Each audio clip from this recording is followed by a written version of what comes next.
¿Qué tal, muchachos? Buenos días. Por favor, ¿me podrían confirmar si me escuchan?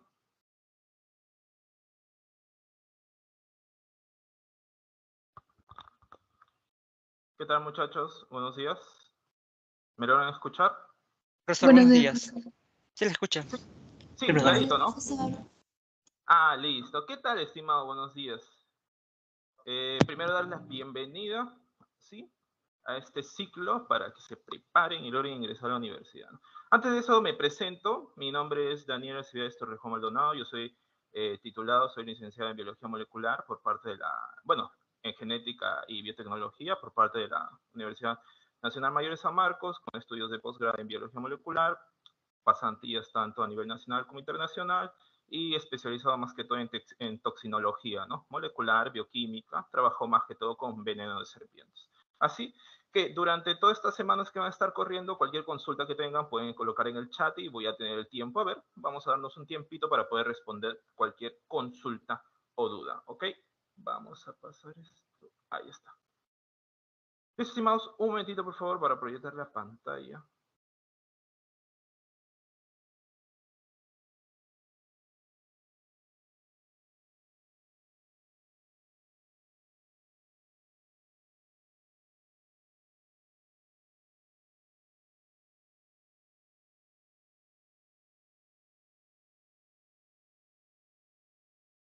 Listo, siempre me gusta utilizar Microsoft Edge porque puedo hacer apuntes más legibles ahí.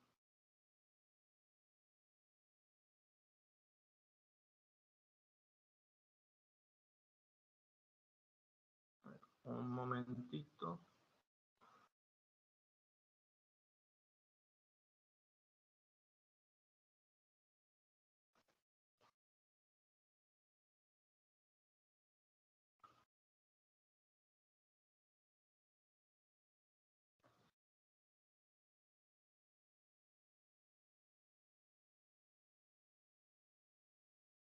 Listo, muchachos, si es que ocurre alguna interferencia, no solamente hoy, sino durante las clases, pueden escribirme al chat normal para darme cuenta y tratar de solucionar un problema por si es que se dé, ¿ok? Listo, continuemos. Entonces, vamos con la primera semana, biología, pues algunos temas introductorios en cuanto a lo que vamos a estar viendo a lo largo de las posteriores clases, ¿ok? Lo más sencillo, vamos a definir el término biología, que etimológicamente podemos separarlo en dos términos que viene a ser bio, que hace referencia a vida, y logos, que hace referencia a tratado o estudio. Así de sencillo. Entonces, en otros términos, ¿a qué se referiría? A estudio o tratado de la vida. ¿Ok? Pero la cuestión es que ¿quién acuñó el término de biología y cómo fue la primera definición? Pues en este caso vamos a tener a Jean-Baptiste de Monnet, también conocido como Jean-Baptiste de Lamarck, el que propone el fijismo, el lamarquismo, que más adelante lo vamos a estar viendo como una de las hipótesis previo al evolucionismo, ¿no? ¿Se acuerdan, no? En el uso y desuso de las partes, ¿no? Una de estas teorías que proponía justo Lamarck, que propuso. ¿Ok? La acuñó como por primera vez justo el naturalista. En este caso la define como biología que comprende todo lo que se relaciona con los cuerpos vivientes y particularmente su organización, su desarrollo y su composición. ¿Ok? Te dice naturalista francés, ¿no? Profe, ¿qué es naturalista, no? Vamos a estar viendo que diferentes hallazgos en cuanto a la biología, física, química, muchos utilizan el término naturalista y este término naturalista se utilizaba ya hace una gran cantidad de años, de décadas, para dirigirnos, para referirnos a personas amantes de las ciencias naturales, ¿no? Estudiosos, investigadores de las ciencias naturales. Profe, pero ¿por qué se denominaba como tal y no como hoy en día? Es que hoy en día cada campo especializado se ha abierto demasiado, profundizado, se ha trabajado de forma exhaustiva, entonces se ha ampliado los horizontes de cada uno. Por eso es que hoy día tú vas a encontrar, ¿qué cosa? Un bioquímico, un biólogo molecular, un bioinformata, ¿no? Por ejemplo, un físico nuclear, ¿ok? Etcétera, etcétera, etcétera. Pero para ese tiempo, como eran los primeros hallazgos en la biología, por ejemplo, en la ecología, en la biología celular, habían personas que se destinaban a estudiar, ¿qué cosa? Algunos aspectos de la física, otros de la química y a la par de la biología, ¿ok? Entonces se les considera como naturalistas, ¿no?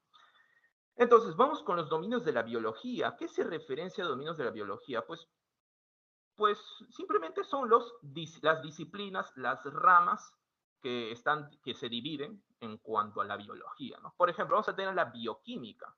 Algo que, si es que ustedes van a la facultad más que todo, están dirigidos su preparación más que para que se vayan quizás a una carrera de ciencias y que lógicamente lleven química. Por favor, esto no olviden, ¿ya? La biología o todos los procesos biológicos nacen, todos nacen y respetan las leyes de la física y la química.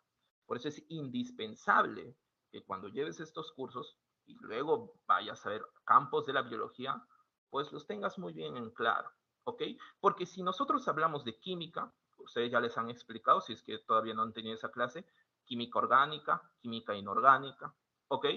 Hablan de reacciones químicas, de estos procesos de transformación en la cual intervienen la ruptura o la asociación de enlaces, ¿ok? En este caso, la bioquímica estudia eso, las reacciones químicas que ocurren ¿en dónde? En células, organelas, tejidos, órganos, etcétera. Dentro de la bioquímica también hay otros campos, como el metabolismo, la bioenergética, ¿ok? Luego pasamos con la biofísica, y es uno de los campos que a mi parecer me encanta, que es más que todo la biofísica molecular, por ejemplo. Pero esto ya son más que todos estudios ya después de que hayas egresado pues, de alguna carrera destinada a las ciencias biológicas, ¿no? Pero la biofísica, ¿qué estudia? Pues estudia el empleo de ciertas técnicas y principios físicos para explicar procesos biológicos, ¿ok? ¿Qué? ¿En serio, profe? ¿Cómo es eso? Claro. ¿Crees que no se ha estudiado, por ejemplo, la elasticidad de los huesos? Claro. Ahí ustedes van a conocer la constante de Young, por ejemplo, para observar, para determinar cuánto es la resistencia a la torsión de los huesos, por ejemplo. ¿Ok? Y no solamente eso.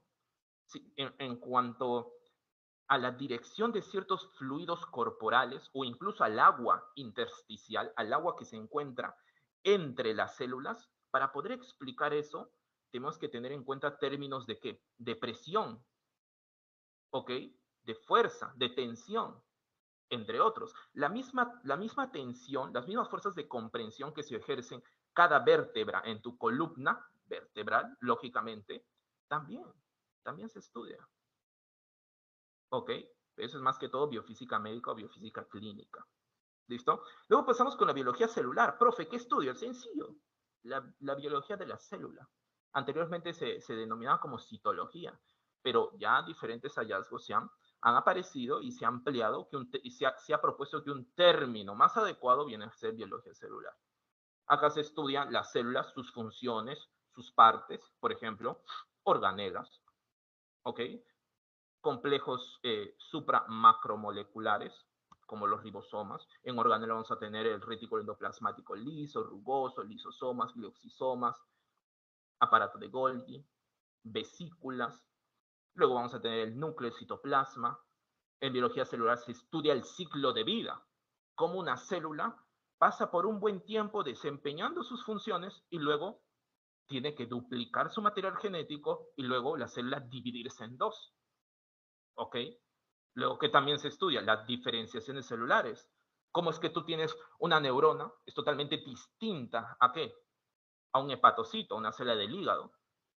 Diferente a una célula glandular. Que son distintas sus morfologías y sus funciones. Esto es gracias a un proceso denominado como diferenciación celular, en la cual ciertas células se especializan. Y esta especialización conlleva ¿qué? Cambios en su forma, cambios en su función.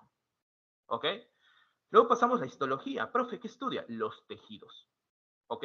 La histología estudia los tejidos. Más adelante vamos a tener en cuenta que los tejidos no solamente es una agrupación de células, sino es un grupo de células que participan de forma colectiva en una o más funciones. ¿Ok? Vamos a tener la paleontología. En este caso, está dirigido este dominio a estudiar la biología, la historia de la biología, pero enfocándonos en qué? En restos fósiles. ¿Listo? Luego tenemos la taxonomía. ¿Listo? Que en este caso, imagínate pues, vamos hoy día, por ejemplo, a una parte de la selva. Y quiero que me nombres a todos los seres vivos. Ya con los animales ya es una tarea titánica. Luego tienes que ir con las plantas. Luego, ¿qué más? Hongos, ¿sí o no? Luego, la microbiota, las bacterias, entre otros. Es una tarea titánica. La taxonomía se encarga de que, de nombrar, vamos a colocar eso mejor ya. Pues ustedes me dan miedo. Digo, escriban, no escriben. Nombramiento, vamos a poner nombramiento mejor, nominación y clasificación. ¿De qué? De los seres vivos. ¿Ok? Taxonomía va a ser uno de los temas quizás que lo veamos ya casi al final. Vamos luego con la ecología. Profe, ¿qué estudia la ecología? La ecología, también lo vamos a estar viendo, la interacción de los seres vivos con otros seres vivos y el medio ambiente. ¿Ok? Ojo, te estoy diciendo que estudia la interacción. No te estoy diciendo que estudia los seres vivos y el medio ambiente, te estoy diciendo que estudia la interacción. Para el medio ambiente ya hay diferentes ciencias, ¿ok? La hidrología, por ejemplo, ¿no? Diferentes ciencias que están enfocadas a estudiar la litosfera, la hidrosfera, ¿ok? La atmósfera, entre otros, ¿sí? Vas a tener la meteorología, entre otros. Vamos a colocarlo de rojito mejor para que se destaque, ¿ok? Ahí está. Listo. Pasamos ahora con la etología. Profe, ¿qué estudia la etología? Estimados, mira, la cantidad de funciones que ustedes poseen, sean mecánicas, ¿ok? Por ejemplo, de moverse, o incluso el impulso nervioso, la coagulación de la sangre, entre otros, está definido, ¿ok? Biológicamente está definido. Pero ¿qué sucede con la psiquis? ¿Ok? En este caso con los procesos mentales, con los procesos cognitivos, sean conscientes o inconscientes. ¿Cómo es que se desarrollan estos, el pensamiento, el razonamiento, ¿sí? La memoria, las emociones? Gran parte tiene un componente que fisiológico, y esto está centrado en qué? En el sistema nervioso. Por eso es que si nosotros analizamos el comportamiento, ¿sí?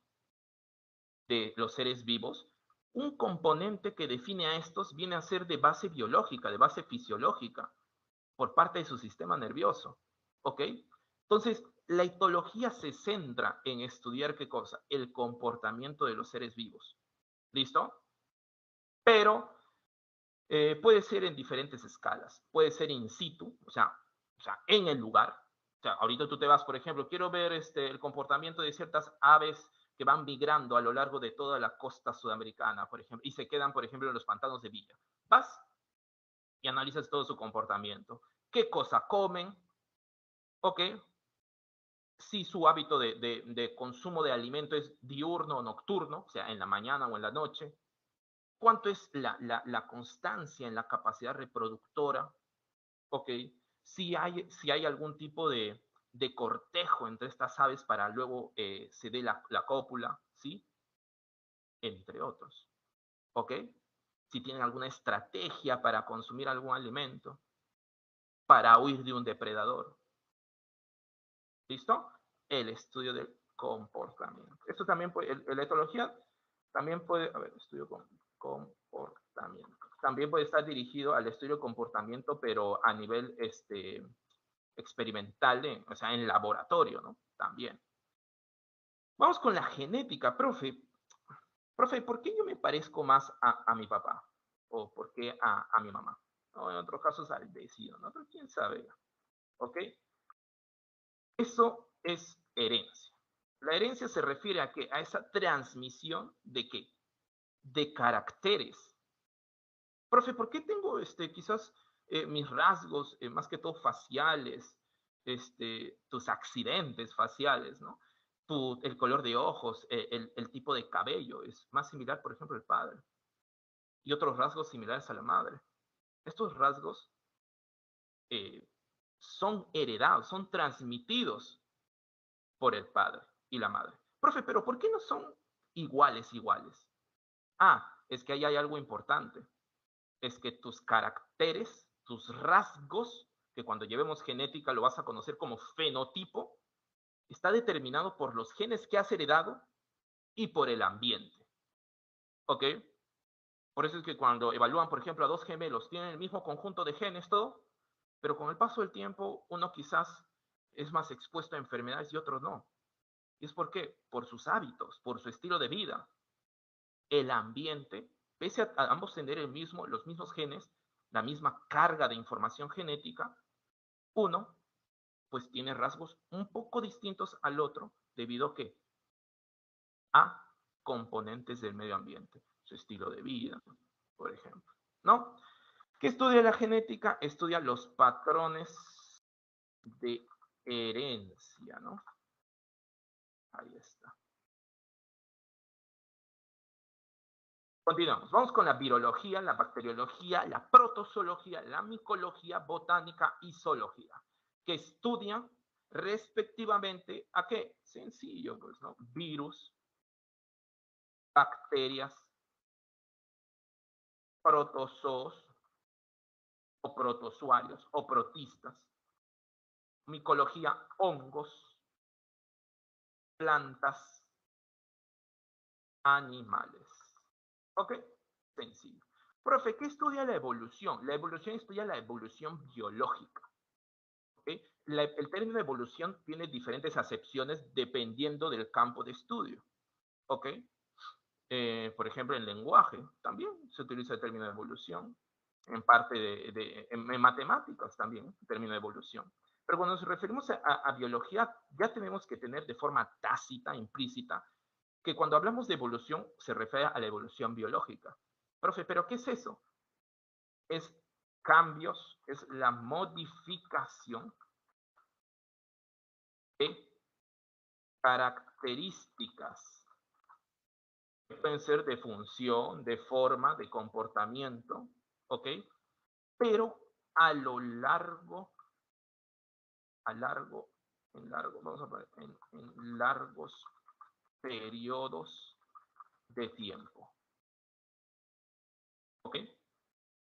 Esta tasa de evolución, esta rapidez de evolución es un poco distinta, es un poquito más complejo estas modificaciones a nivel de animales, de organismos pluricelulares, como los animales, las plantas, los hongos, pero es un poquito, quizás un poquito más acelerado en organismos quizás un poquito menos complejos, como bacterias, como virus, ¿ok? Vamos ahora con la biotecnología. Profe, ¿qué es la biotecnología? Pues es la aplicación de conocimientos y técnicas de la biología para solucionar un problema o facilitar la solución de un problema. ¿Ok? Profe, por ejemplo, hay ciertos lugares en los cuales las heladas son constantes, más que todo en qué? En la puna, por ejemplo, ¿no? Pero si vemos unas ecorregiones un poquito con altitudes un poquito inferiores, vemos que la temperatura quizás sigue siendo baja, pero pueden crecer, ¿qué cosa? Puede haber vegetación. Profe, pero acá las personas no creen que para que consuman su alimento, ¿cómo logran? Si la mayoría de las plantas crecen y producen sus frutos hasta una determinada altura, en algunos países donde sus leyes lo permiten, no como en nuestros casos, permiten tener plantaciones en las cuales la biotecnología ha hecho su trabajo. ¿Qué se ha hecho? Mire, acá hay una planta que es resistente, es tolerante al estrés térmico. Quiere decir, por ejemplo, tolerante a las bajas temperaturas, pero no produce fruto. En cambio, por otro lado, tenemos unas plantas que producen ciertos alimentos, ya sea en sus raíces, en sus hojas o en sus frutos, etcétera, etcétera, pero no soporta las bajas temperaturas. ¿Qué hace con la biotecnología? Esta característica, ¡pah!, la paso a la otra planta. Ahora esta planta puede ser plantada, puede ser cultivada en zonas con bajas temperaturas. ¿Por qué? Porque gracias a la biotecnología ha adquirido esta característica de soportar, de tolerar bajas temperaturas. Y luego pasamos a la bioinformática. Profe, ¿qué es la bioinformática? Pues es el uso, la aplicación de las técnicas, de los software, de las herramientas informáticas hacia el manejo, análisis, síntesis de datos biológicos.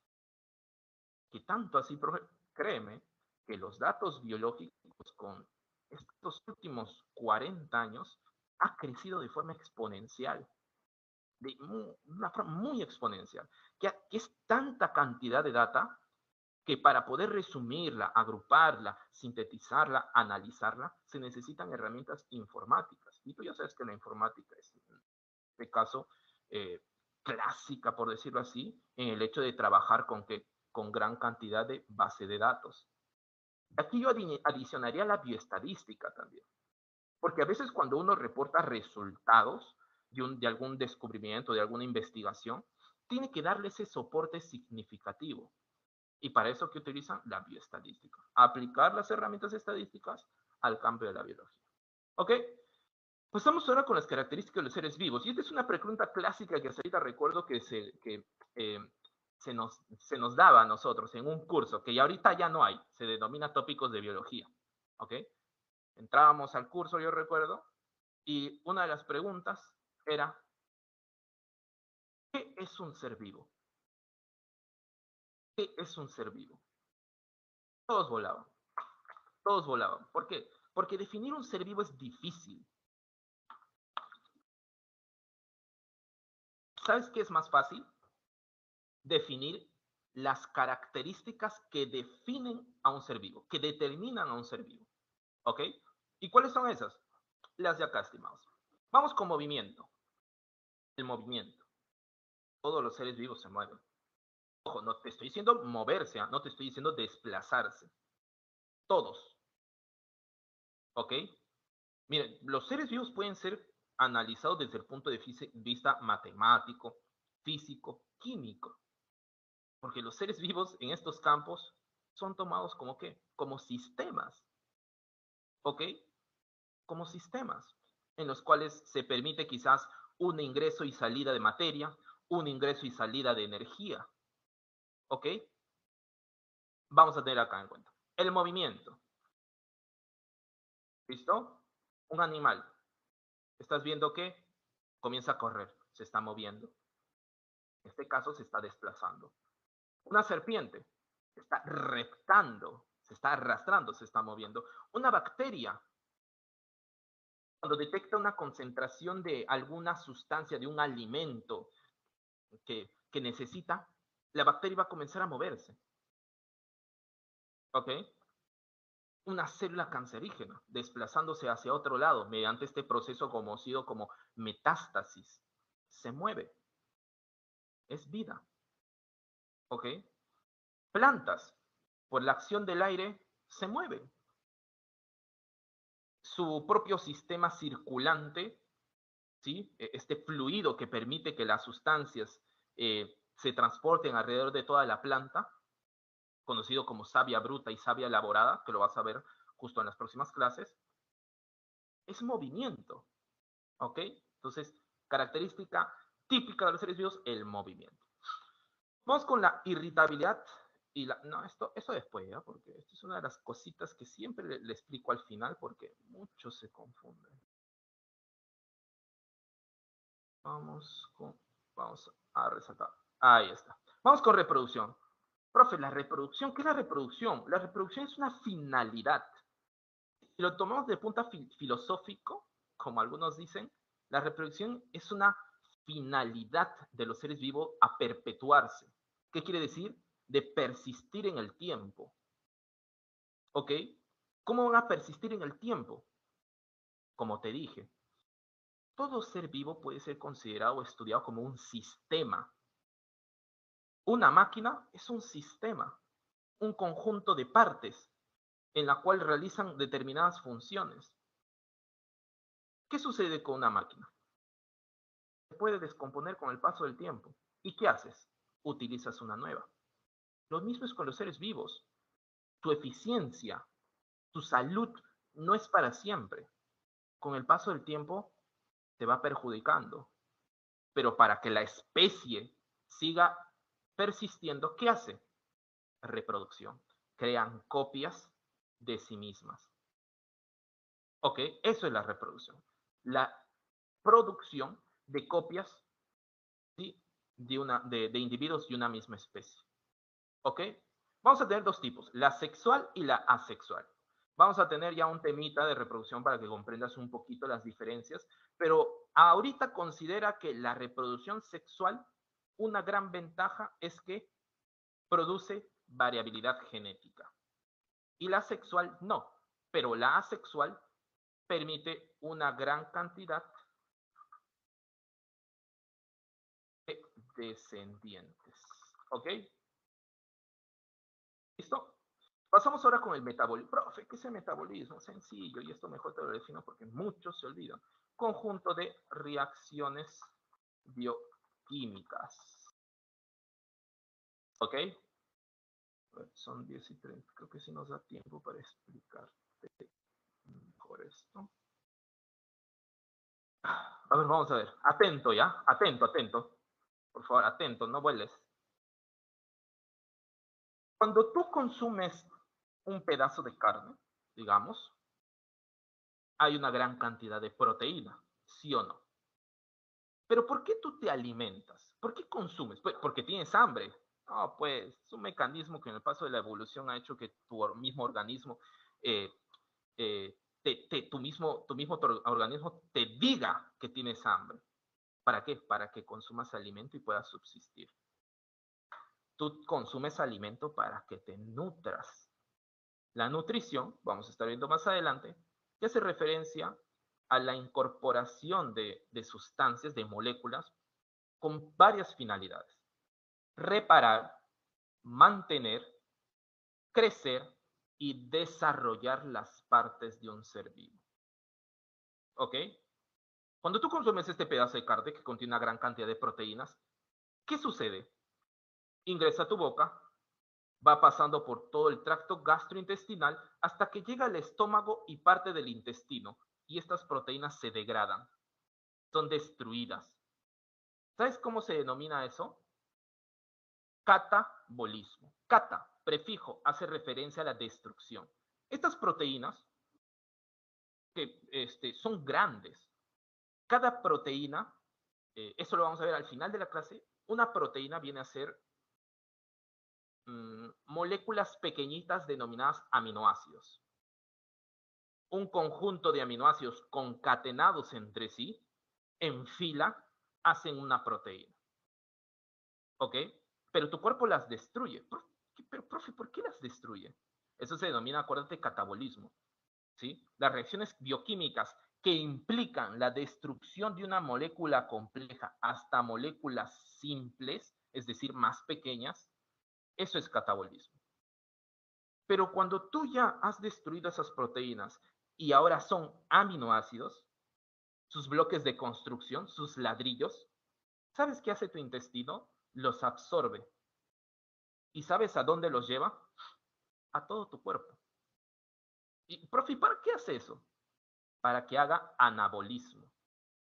Va a utilizar estas moléculas simples para construir moléculas complejas. Profe, ¿qué diferencia hay? ¿Por qué entonces hago catabolismo y luego anabolismo? Si al final voy a formar una molécula compleja. Oye, ¿tú crees que la proteína que está en ese pedazo de carne que proviene, por ejemplo, de una vaca, ¿tú crees que esa proteína es la misma que la tuya? No. ¿Pero qué haces? La destruyes para tomar esos ladrillos y tu cuerpo utiliza esos ladrillos para producir moléculas complejas. ¿Cómo qué? Como las proteínas de tu cabello, de tu piel, el colágeno, la creatina. Para las proteínas que están en tus glóbulos rojos, la hemoglobina. Para las proteínas que quizás se encuentran para que puedas visualizar la luz, las opsinas, para que puedas transportar los lípidos a nivel de tu sangre, la albúmina. miles y miles de proteínas. ¿Y de qué forma produces esas proteínas? Del alimento que consumes. Los destruyes, consumes esos aminoácidos, los transportas alrededor de tu cuerpo y ya cada tejido, cada célula, ¿qué hace? Va a producir las proteínas que necesita, pues. ¿Ok? Pero acuérdate, catabolismo. Reacciones bioquímicas que tienen la finalidad de destruir una molécula compleja a moléculas simples. Y anabolismo, construir de moléculas simples a moléculas complejas. ¿Ok? Pasamos ahora con homeostasis. Profe, ¿qué es homeostasis? Es el conjunto de mecanismos que buscan mantener el equilibrio. ¿Cómo es eso, profe? Pregunta, ¿tú crees que cuando estás enfermo tu cuerpo está en equilibrio? No, ¿verdad? No. Cuando, por ejemplo, si es que tú dices COVID-19, ingresa el SARS-CoV-2, te infecta, comienza quizás algunas células a morir. ¿Tú crees tú que tu cuerpo no va a hacer nada? No. Mejor dicho, sí, va a hacer algo. Tu sistema inmunitario, que no te voy a comentar ahorita, vamos a tomar una clase, va a comenzar a ¿qué? A buscar diferentes formas de eliminar a ese agente patógeno, a ese agente que ha producido la enfermedad. Oye, profe, mi cuerpo está respondiendo para regresar a ese equilibrio. Exacto, eso es homeostasis. Otro ejemplo, profe, cuando tú te cortas, ¿no? Te cortas, vas, te echas jabón, agua, otros se chupan, ¿no? Para que recupere la sangre, dice, ¿no? ¿Y qué haces? ¿Ves? Y con el paso del tiempo observas que se ha cerrado. ¿Cómo? ¿Cómo ha ocurrido eso? ¿Y por qué tu cuerpo hace eso? A ese proceso en el cual un vaso sanguíneo se rompe, se llama hemorragia. Y la hemorragia es la pérdida de sangre. Si tú pierdes sangre, ¿qué puede pasar? La cantidad de oxígeno no va a llegar de forma adecuada al resto de tu cuerpo. El resto de tu cuerpo no va a recibir la cantidad suficiente de nutrientes. ¿Por qué? Porque hay pérdida de sangre. Profe, ¿y qué hace mi cuerpo? Coagulación sanguínea. Imagínate que ese vaso sanguíneo es una manguera y se ha roto. ¿Y qué hace tu cuerpo? Va y le pone una mallita, una red, un sello para que ya no vuelva a salir sangre. Pregunta, ¿se ha restaurado el equilibrio? Sí. Por lo tanto, ¿eso qué es? Homeostasis. ¿Listo? Por otro lado, vamos a tener crecimiento, que es algo sencillo, pues, ¿no? Crecimiento, pues, el incremento del tamaño de las partes de un ser vivo. Puede ser por aumento del volumen o por aumento en la cantidad de células. ¿Ok? Las plantas hacen eso. Crecen de esta forma. Crecen incrementando sus células y crecen aumentando el volumen de sus células, el tamaño de sus células. ¿Ok?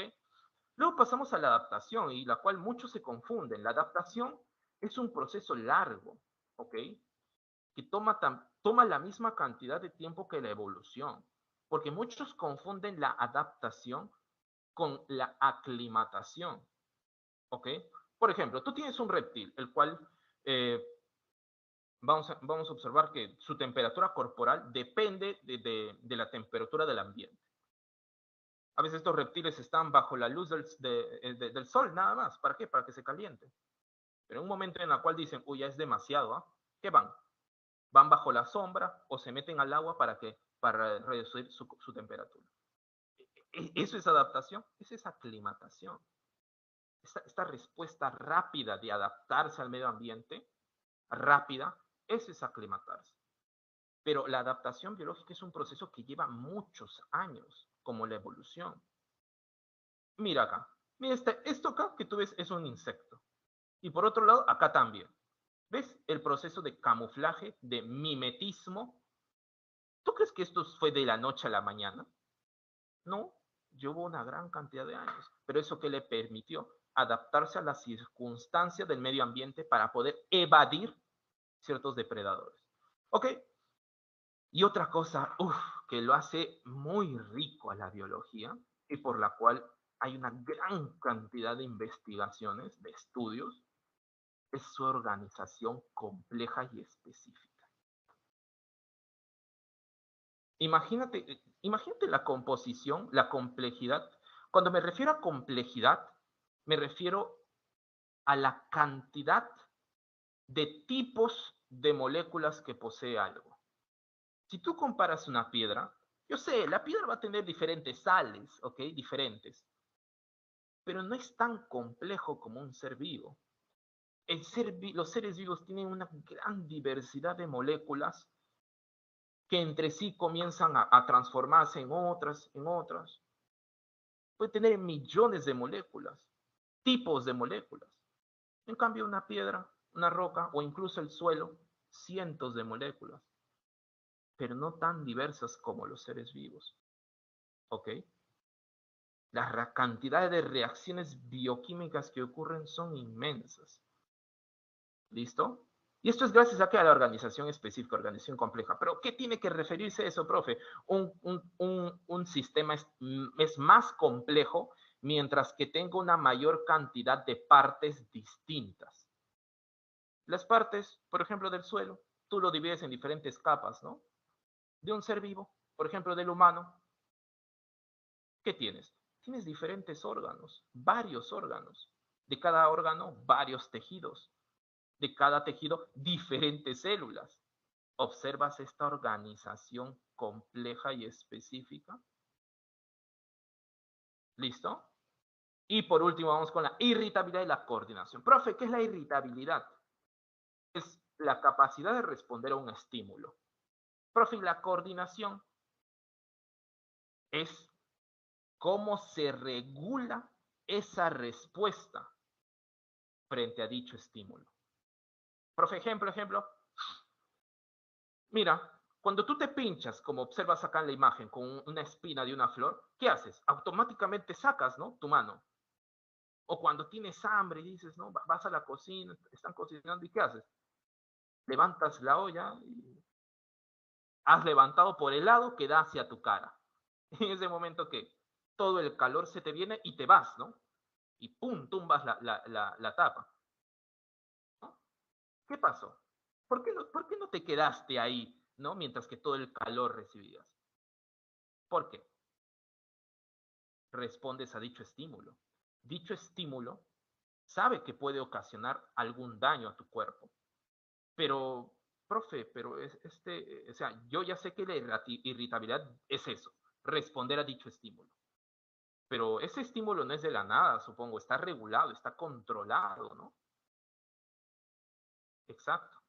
Y eso se denomina aquí como arco, bueno, en este caso, acto reflejo. ¿Listo? En la cual, ¿qué sucede?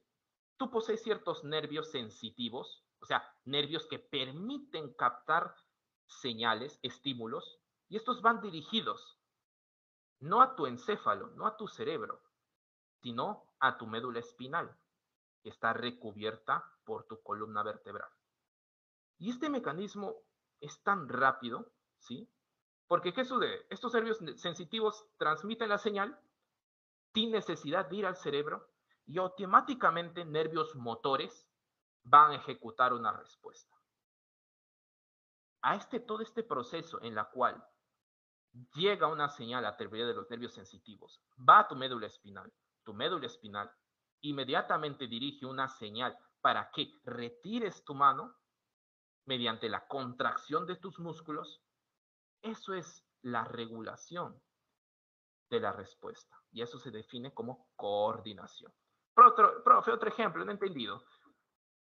Cuando tú consumes alimentos, tu estómago, tu páncreas, tu intestino, producen ciertas sustancias para que degraden, destruyan el alimento.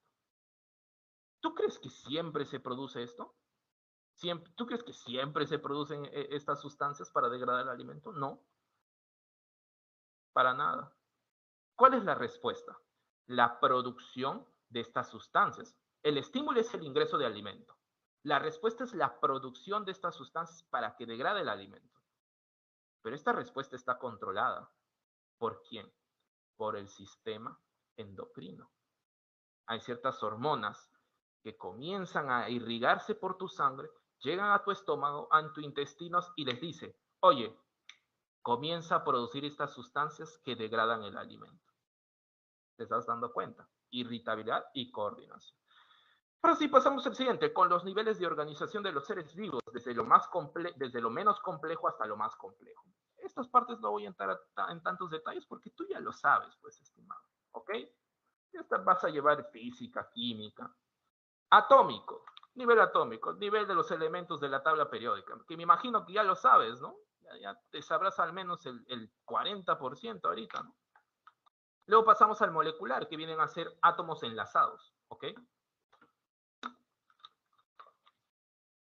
Con diferentes ordenamientos, con diferente combinación de enlaces entre distintos átomos, ¿ok? Y macromolecular, cuando hay una gran unión de muchas moléculas. Profe, no entiendo. Ejemplo, el ADN, las proteínas, los polisacáridos. ¿Ok? Te voy a colocar acá un ejemplito, ¿ok? Te voy a colocar acá aminoácidos, monosacáridos, nucleótidos. Y por este lado te voy a colocar proteínas, polisacáridos. Disculpa si voy a omitir tildes, ¿ya? Pero es más que todo para acelerar el tiempo. Polisacáridos, ácidos nucleicos. No entiendo, profe. Acuérdate esta parte que te voy a explicar porque vamos a llegar a una sección en la cual vamos a estar viendo esto. ¿Ok? Pero las macromoléculas, el nivel macromolecular habla de esta combinación de muchas moléculas. ¿Ok? Organular, cuando combinas varias macromoléculas. Por ejemplo, una mitocondria es un nivel organelar. ¿Por qué?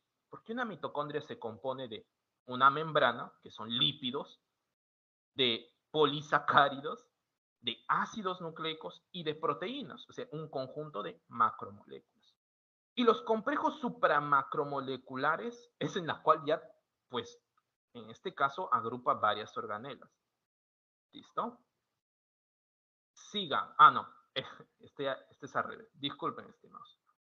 Un complejo supramacromolecular es una combinación de macromoléculas y una combinación de complejos supramoleculares es una organela. Ejemplo, las membranas biológicas, si es que pensabas que se componía de lípidos, no solamente de lípidos, sino también de proteínas. Pregunta, ¿cuántas macromoléculas encontramos? Encontramos lípidos, encontramos proteínas y también encontramos, si ves esto en amarillito, son polisacáridos. O sea, las membranas biológicas se componen de macromoléculas, exacto.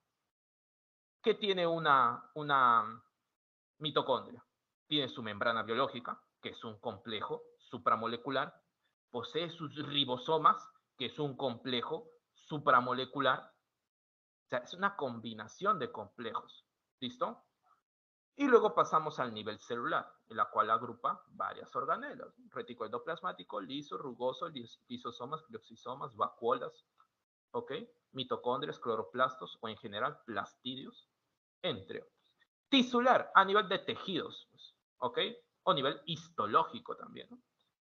Organológico, a nivel de órganos, que es un conjunto de tejidos. A nivel sistémico, que es un conjunto de órganos, ¿ok?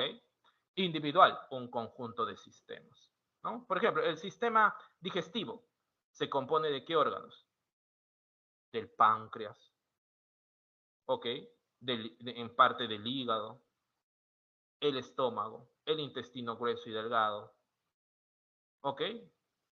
El esófago, ¿listo? Te has dado cuenta, un conjunto de órganos define un sistema.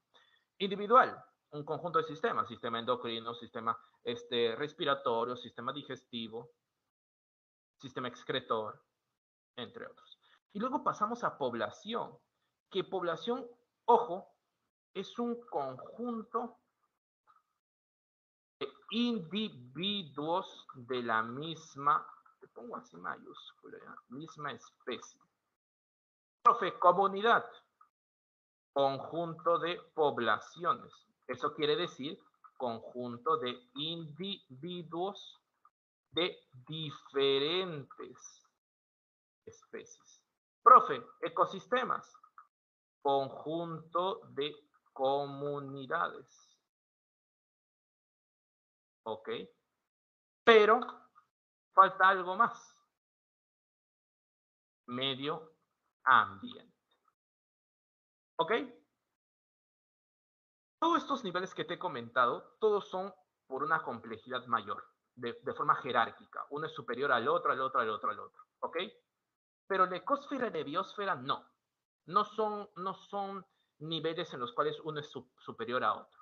La biosfera te habla de el conjunto de seres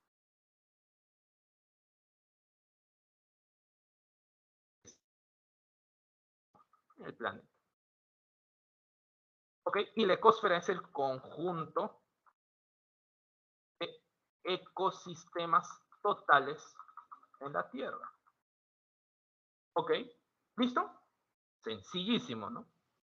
Continuamos. Vamos ahora con el método científico. Profe, ¿qué es el método científico? El método científico es un conjunto de pasos, normas, instrucciones que permiten generar conocimiento validado. ¿Ok? Por ejemplo, yo te doy un ejemplo. Yo te dije que trabajo con veneno de serpiente, ¿no? Mira, el fenómeno. ¿Ok? El fenómeno es, en este caso, un hecho, un acontecimiento. ¿Ok? En este caso, un hecho. Por ejemplo, a mi amigo le mordió una serpiente venenosa. Observación. ¿Qué es? La percepción, la visualización, la detección de qué? De dicho acontecimiento, de características, de ciertos eventos, de dicho acontecimiento, de dicho fenómeno. ¿Qué pasó? A mi amigo veo que con el paso de las horas, en su mano se ha comenzado a formar un eritema, un hematoma. Comienza a tener mucho dolor en esa zona. Comienza a enrojecerse, ¿no? Comienza a acumular líquido a nivel subcutáneo. Y comienza a qué? En este caso, a necrosarse con el paso del tiempo. Se produce una hemorragia. Esa es la observación. Hipótesis. ¿Qué es la hipótesis? Es una probable explicación. Es un supuesto que pretende explicar dicho suceso teniendo en cuenta datos previos. Porque tú de la nada no dices cualquier hipótesis, pues, ¿no? Dentro del ámbito científico, tu hipótesis, pese a que es una propuesta todavía no sustentada, de todos modos tienes que tener una base por la cual trates de proponer ello, pues, ¿no? Entonces, ¿qué dices? La hipótesis. Profe, como la serpiente lo mordió, le inoculó ciertas toxinas. Estas toxinas, una de estas genera hemorragia. Ya, listo, listo, ya, ok, listo. Ahora se necesita la experimentación. Validar a través de diferentes ensayos tu propuesta, tu hipótesis. Profe, ¿cómo se hace eso, profe? ¿Cómo haríamos? Mediante diferentes cosas. Un ejemplo podría ser que determinados ratones, ¿listo? Le inoculas nada de veneno a un grupo, a otro le inoculas una pequeña cantidad, a otros les inoculas una moderada cantidad y a otros les inoculas una gran cantidad. Y con el paso del tiempo, supongo que esto lo has inoculado a nivel de la pancita. Y con el paso del tiempo ves que al que le has inoculado nada, agua le has metido, observas que, oye, no hay nada, todo está así, clarito. Hay un poquito rojito, pero es por el pinchazón de la aguja.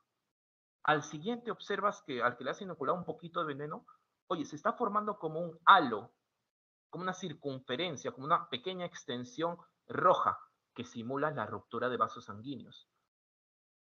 Al siguiente, oye, que le has agregado moderada cantidad de este veneno, se ha extendido más. ¿Qué puedes decir ello? Oye, es cierto, el veneno, tus resultados, ¿cuáles son tus resultados? Eso que te acabo de mencionar. Al poquito, un halo hemorrágico. Al siguiente, una mayor extensión de ese halo hemorrágico. y al de gran cantidad, una gran cantidad, una gran extensión de ese halo hemorrágico. Esos son tus resultados. ¿Qué concluyes? El veneno de esta serpiente contiene ciertas toxinas que producen hemorragia. Es una síntesis de tus resultados de acuerdo a lo que has propuesto. Es la conclusión. Gracias a las conclusiones que logras proponer, teorías y leyes, pero hay cositas que se diferencian. La teoría se establece para explicar un fenómeno observado, ¿ok? En cambio, las leyes procuran describir dicho fenómeno. ¿Listo? Pasamos con lo siguiente. Vamos a composición química de la materia viva. Profe, si yo hablo de los seres vivos, la pregunta es, y usted me dice que los niveles de organización, me dice que el mínimo es átomos. Profe, ¿qué átomos encontramos en los seres vivos? Ah, a eso se denominan como bioelementos. O elementos biogénicos.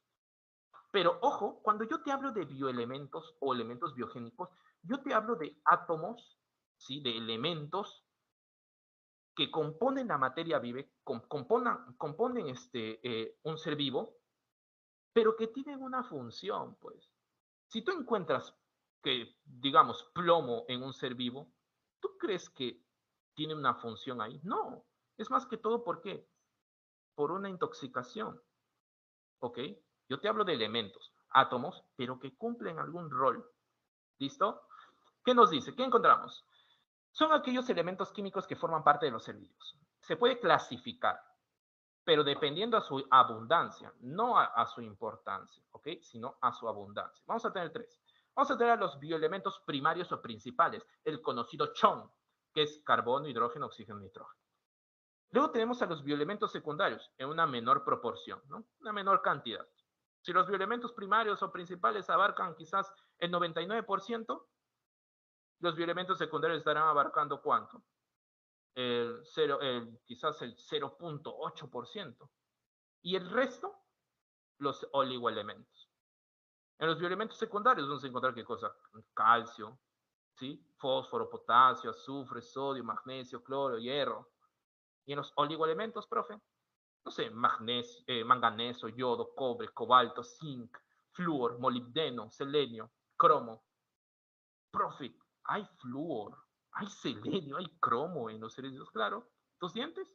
Gran parte de la rigidez que poseen es gracias al flúor, es gracias al calcio. La función de ciertas enzimas que tú posees es gracias al cromo, es gracias al hierro.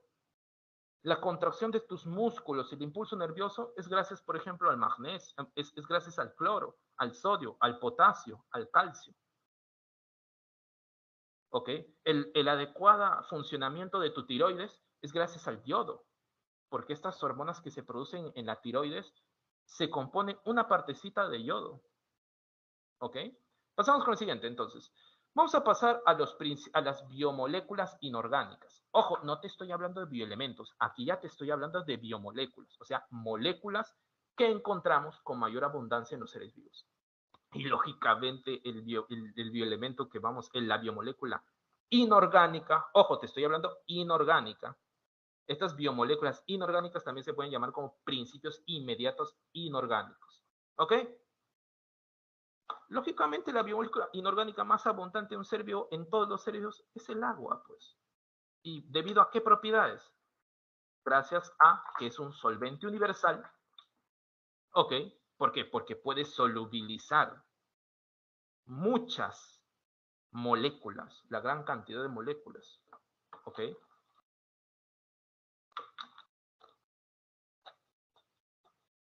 Profe, ¿qué ventaja tiene que sea un solvente universal? ¿Qué ventaja tiene solubilizar?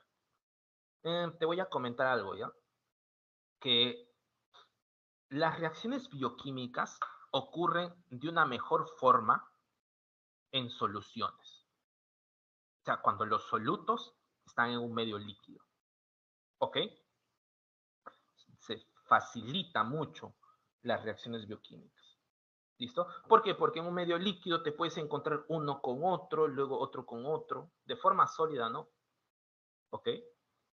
Es como tú estás en una piscina, ¿no? Y estás alrededor de varios, entre familias, ¿no?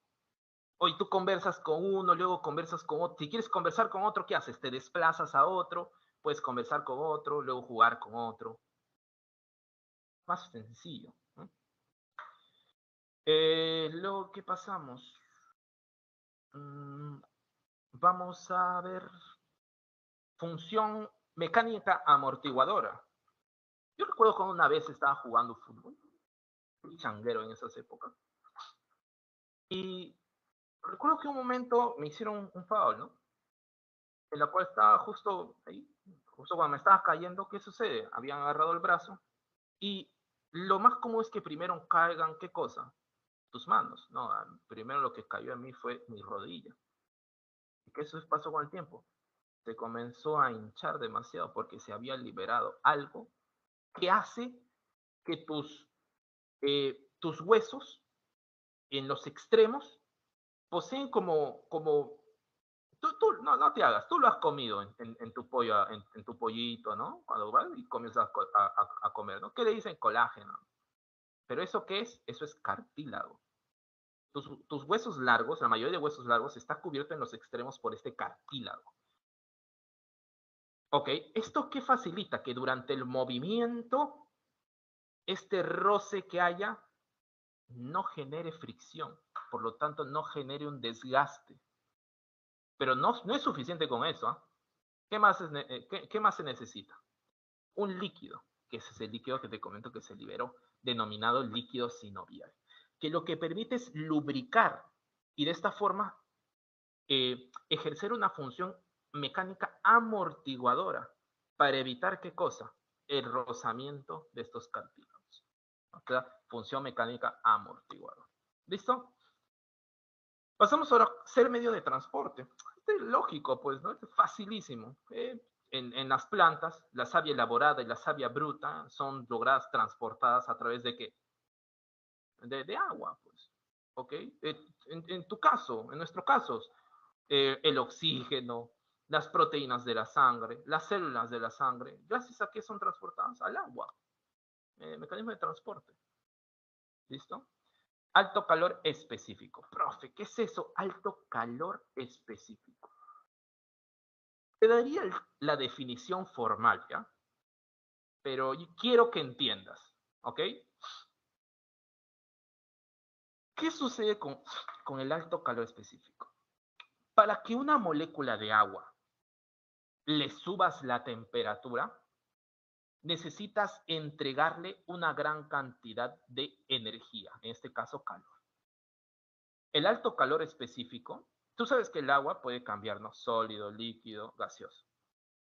Por ejemplo, hablamos de alto calor de vaporización, alto valor de vaporización, a la cantidad de calor que tienes que entregarle al agua para que pase de líquido a gaseoso. Es un ejemplo. ¿Ok? ¿Por qué es importante el alto calor específico? Te estoy diciendo alto, ¿ah? No te estoy diciendo bajo, moderado. El agua tiene la capacidad de que para que suba la temperatura necesite entregarle una cantidad adecuada de energía, de calor. Profe, ¿y para qué sirve esto? Tú sabes que tu temperatura corporal tiene que estar regulada, ¿no? Cuando estás con frío, ¿qué haces? Te mueves, ¿no? Tiemblas. ¿Por qué? Para que el proceso de contracción muscular genere calor y de esta forma aumente tu temperatura. Profe, y el caso contrario, cuando hace mucho calor, mi temperatura se eleva, ¿qué hace? Comienzas a sudar. ¿Por qué? Hay unas glándulas sudoríparas, ¿ok? En tu piel, que a través de acá va a liberar agua, lógicamente con varias sales, ¿no? Pero libera este agua. Y este agua se queda ¿dónde? En tu piel. Si tú no te secas, con el paso del tiempo, ¿qué hace? Se seca. No, no, si no te pasas tu toalla, igual se seca. ¿Por qué? Y esto es algo muy importante. Esa agua que tú liberas y se queda en tu piel, para que ahora aumente su temperatura y de esta forma pase de líquido a gaseoso, ¿qué necesita? Absorber una gran cantidad de calor. Profe, pero si en este caso yo estoy hablando de que mi cuerpo está generando mucho calor, ya pues, ¿ese calor a dónde se va? Al agua que está fuera de tu piel. Esta agua absorbe gran cantidad de calor y se evapora. Oye, profe, qué buen mecanismo, ¿ah? O sea, de esta forma, ¿qué hago? Como cada molécula de agua necesita absorber una gran cantidad de energía, eso significa que tampoco tengo la necesidad de perder tanta cantidad de agua, ¿no? Exacto, porque basta con una pequeña cantidad de agua, absorbe una gran cantidad de calor, suficiente para que tu temperatura corporal se mantenga, ¿no? Alto calor específico. Alta tensión superficial.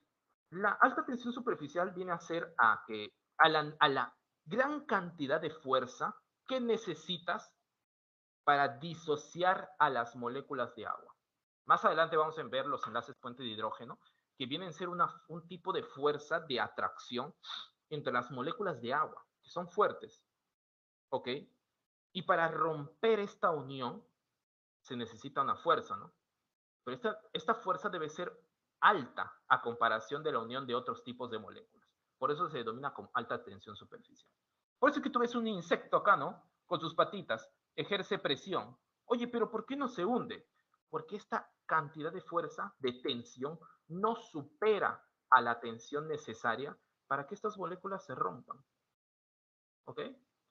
Luego pasamos con mantener húmedas las membranas. ¿Listo? Por ejemplo, ¿no? Hay algunos gusanos que para que necesiten seguir sobreviviendo necesitan mantener su piel húmeda para que los gases se disuelvan ahí y pueda, ¿qué cosa? Absorber estos gases y por lo tanto respirar.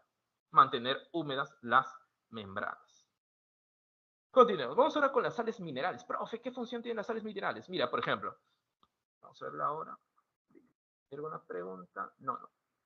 Vamos con las sales minerales. Profe, ¿para qué sirven las sales minerales? La contracción muscular, por ejemplo, ¿sí? Me gustaría explicar cuál es la base de esto, pero no te van a tomar y es un poquito complejo y prolongado, ¿ok? Pero las sales minerales se utilizan para la contracción muscular, la transmisión del impulso nervioso, mantenimiento del equilibrio osmótico. Profe, ya volé ya. Los dos primeros le entendí, pero el tercero no. Imagina a las células como globos, ¿ok? Estos globos tienen, imagínate un globo de agua que lo colocas dentro de una piscina. El globo le has metido agua y también por fuera hay agua. Lo mismo es una célula. El agua que está adentro ejerce presión hacia el globo y el agua que está adentro y afuera ejerce presión sobre el globo. Pero ¿qué sucede? Si ingresa una gran cantidad de agua al globo, se puede romper, porque esa cantidad de presión que ejerce el agua dentro supera la del exterior. Pero supongamos que ahora el globo se va hasta el fondo, muy al fondo. La presión de afuera puede superar a la de adentro y romper el globo. ¿Ok? Esto es lo mismo que sucede con las células. Si hay una gran cantidad de líquido fuera de las células, puede romper. Si hay una gran cantidad de células por dentro, se puede romper. Profe, ¿qué permite mantener ese equilibrio osmótico, esa cantidad de presión de agua fuera y adentro? Las sales minerales. ¿Ok? También las sales minerales forman parte de estructuras, claro, la hidroxiapatita de calcio. Profe, ¿qué es eso? ¿Sabes por qué tus huesos son muy duros y también por qué tus dientes son duros? Es porque tus huesos se componen del 70% de hidroxiapatita de calcio y tus dientes de un 98% de hidroxiapatita de calcio. Son estos compuestos que le dan dureza. Ese es un ejemplo. Forma parte de estructuras, ¿no? El oxígeno. El oxígeno es un gas, sabemos, así como el anhídrido carbónico, que es esencial para los organismos aeróbicos, es decir, los organismos que respiran, pero que necesitan oxígeno. ¿Ok?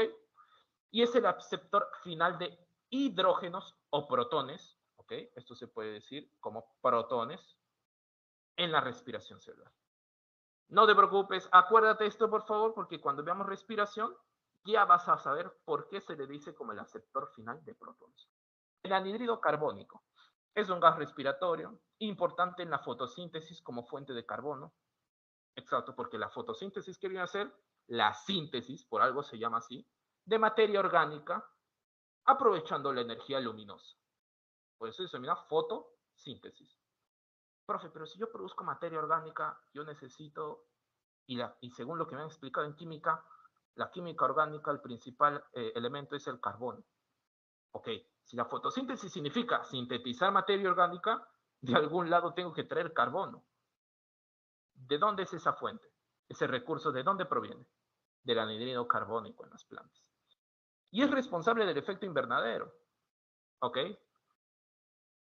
Esa cantidad de energía que proviene del sol, que aumenta la temperatura de la Tierra, estos rayos podrían escapar y el calor que se mantiene acá en la Tierra podría salir. Pero es gracias a una gran cantidad de gases que recubre todo el planeta que permite que este calor, esta energía térmica se mantenga y por lo tanto mantener una temperatura adecuada a nivel de todo el planeta.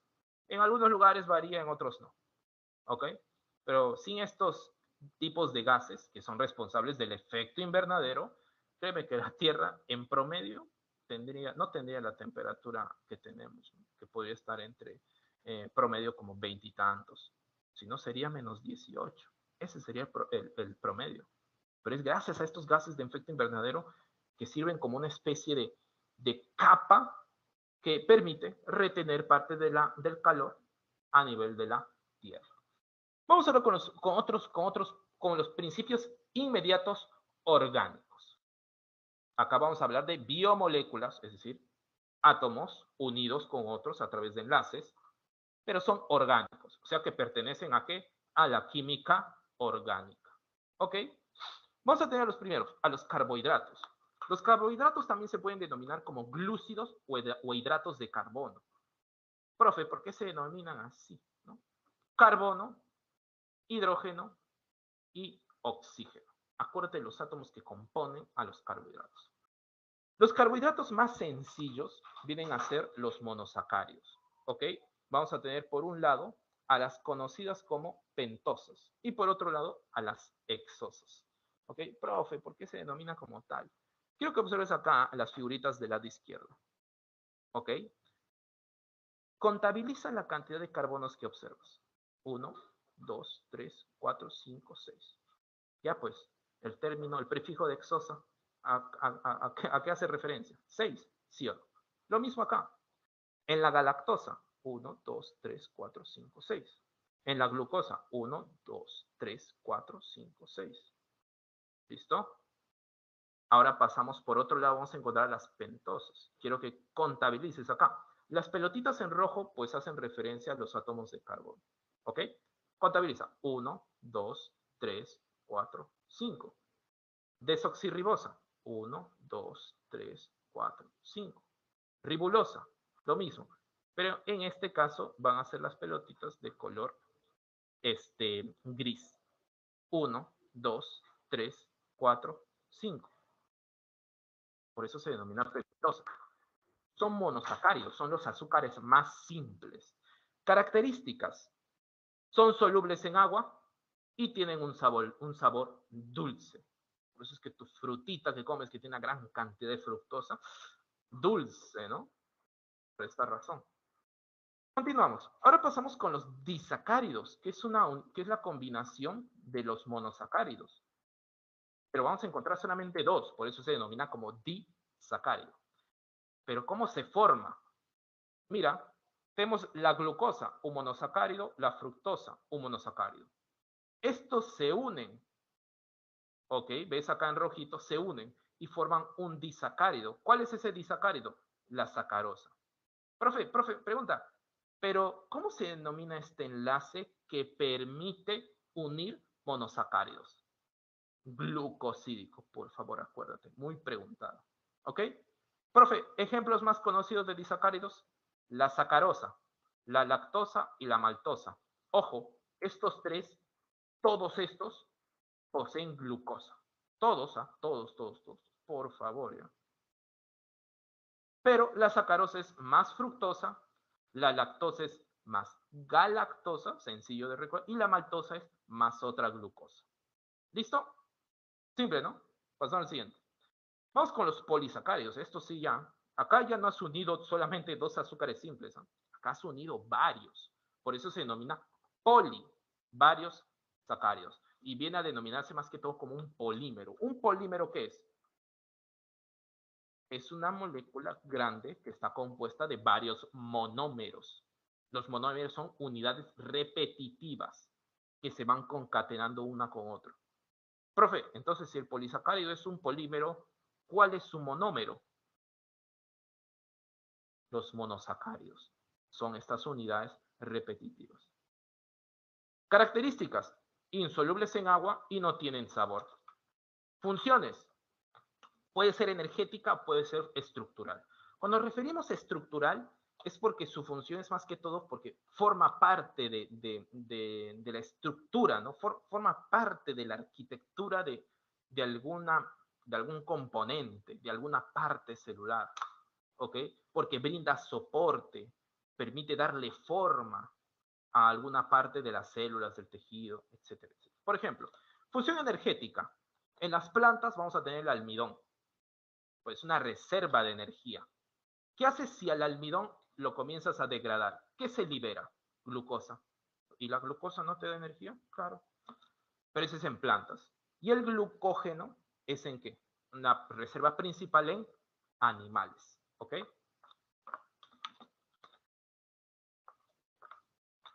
Pasamos ahora con la función estructural. Por ejemplo, vamos a tener la celulosa. Profe, ya forma parte de qué cosa? De la pared celular. ¿Y la pared celular no le da forma a las células vegetales? Claro, pues. Profe, la quitina, parte de la pared celular en hongos. Esta pared le da forma ¿a qué? Estas células. Profe, la mureína, ¿dónde encontramos? En las bacterias.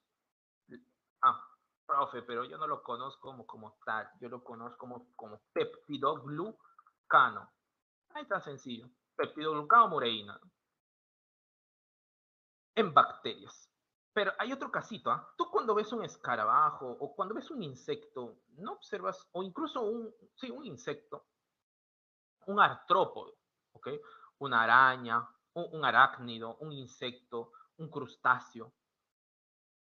¿No detectas que su parte externa es muy dura? ¿Y esto es gracias a qué? A que ellos poseen un esqueleto, como nosotros, pero nuestro esqueleto es endoesqueleto, porque está dentro. Ellos poseen un exoesqueleto, porque está fuera. ¿Y de qué se compone, profe? De quitina.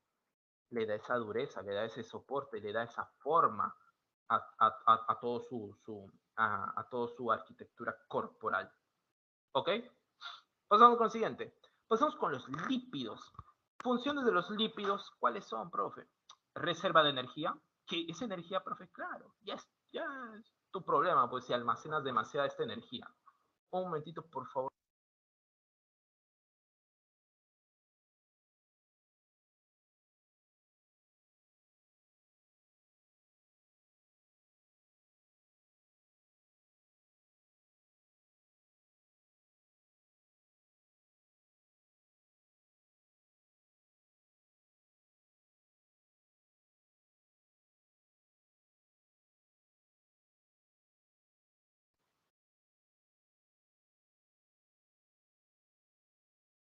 ¿Listo, estimados? Discúlpenme.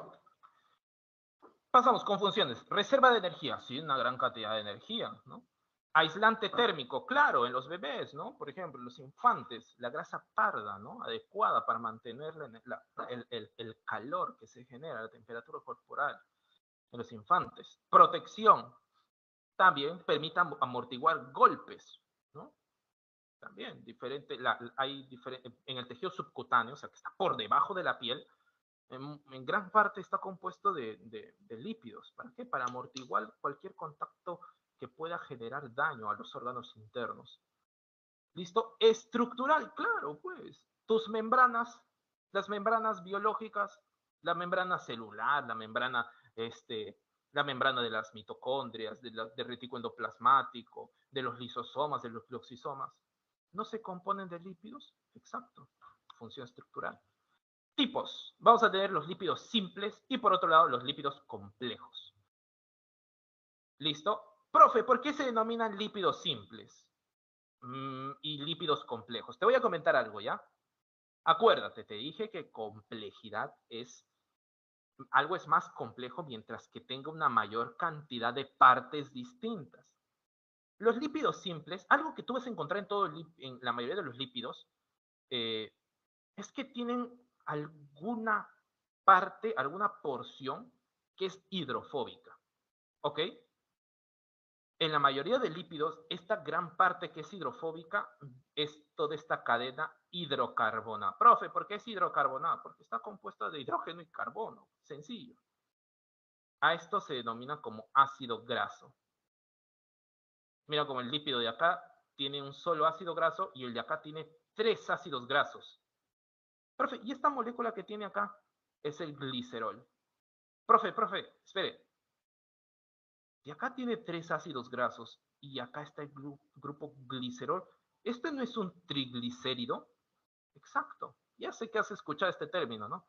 Triglicéridos, cuando dicen, deben ser los triglicéridos. Pues que en realidad todos tenemos triglicéridos. Otra cosa es el nivel, la concentración, la cantidad de triglicéridos que posees.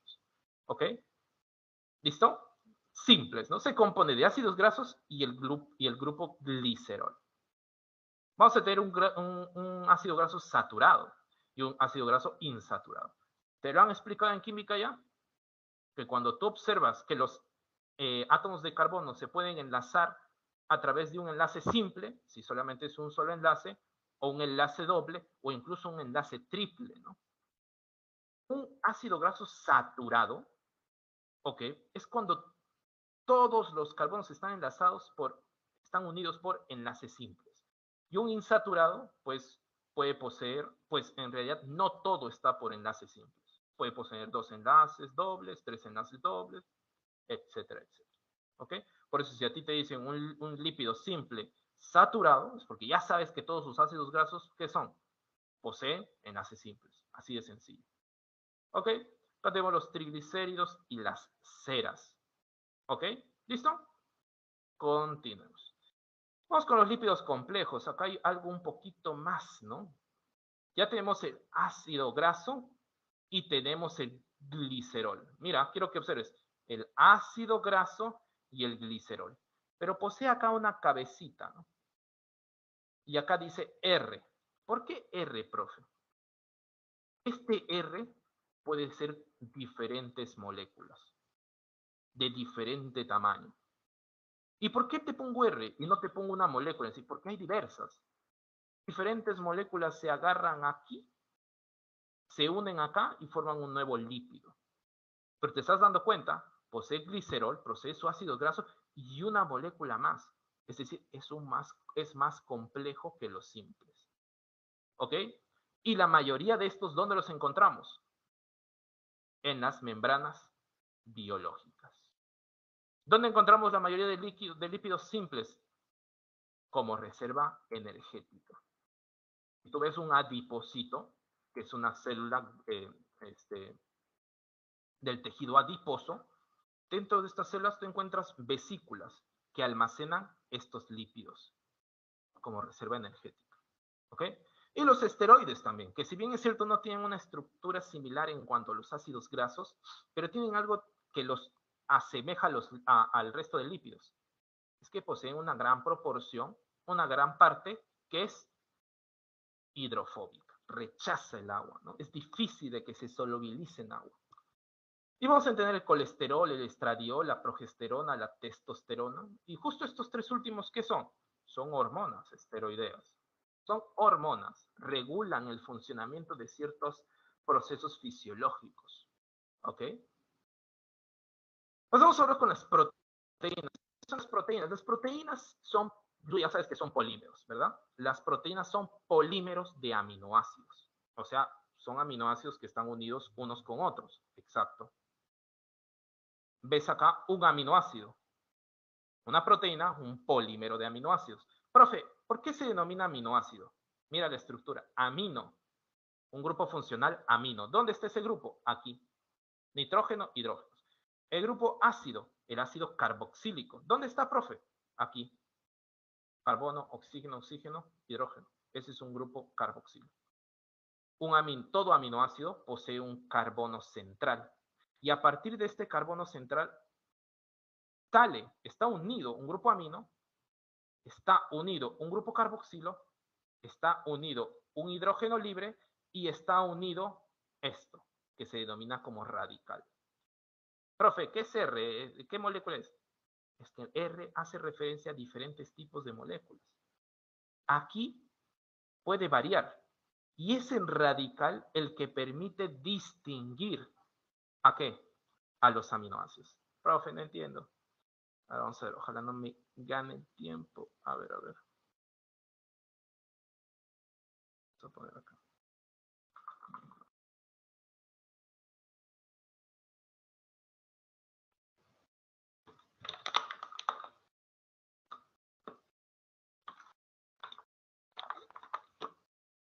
Profe, ¿me van a tomar lo que me va a mostrar? No.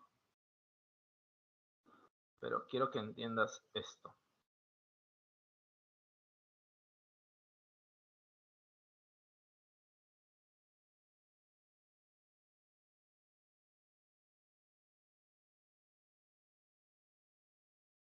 ¿Listo?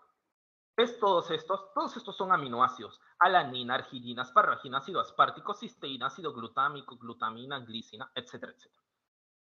¿Ok? Quiero que observes lo siguiente. Esto que te estoy encerrando, esto es el grupo carboxilo. Y esto es el grupo amino. Vamos al siguiente aminoácido. Grupo amino, grupo carboxilo. Siguiente aminoácido. Grupo amino, grupo carboxilo. Siguiente, grupo amino, grupo carboxilo. Aquí donde estás viendo el clic, esto acá está el carbono central. Acá el carbono central. El carbono. Profe, pero lo que está variando es lo de acá. En el primer caso, esto. En el segundo caso, esto. En el tercer caso, esto. En el cuarto caso, esto. Y en el resto. Ah, profe, ¿eso hace referencia a ese R? Sí, denominado como radical o cadena lateral. Puede ser distinto. Y es esa cadena lateral la que le da le da la personalidad a los aminoácidos. Define qué aminoácido es. Cadena lateral. Porque el resto del aminoácido es el mismo en todos. ¿Ok? Cuando tú unes un aminoácido con otro aminoácido, ya vas uniendo aminoácido a aminoácido, vas formando una proteína, ¿no? Un polímero. Otro término que utilizan son los, a ver, vamos a escribirlo ya. Polipéptido también se denomina, ¿ok? ¿Cómo se denomina el enlace que permite unir un aminoácido con otro? Enlace peptídico. Acuérdate, azúcares, enlace glucosídico. Proteínas, enlace peptídico. Profe, funciones biológicas de las proteínas pueden ser como hormonas, ¿no? Como la insulina. Proteínas estructurales, como el colágeno, la creatina. Proteínas de transporte, como la hemoglobina, que transporta oxígeno, como la albúmina, que transporta lípidos, ciertas hormonas, ciertos fármacos. Proteínas de reserva.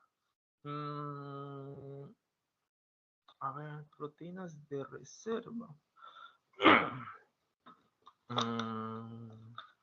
¿Cuál tendríamos?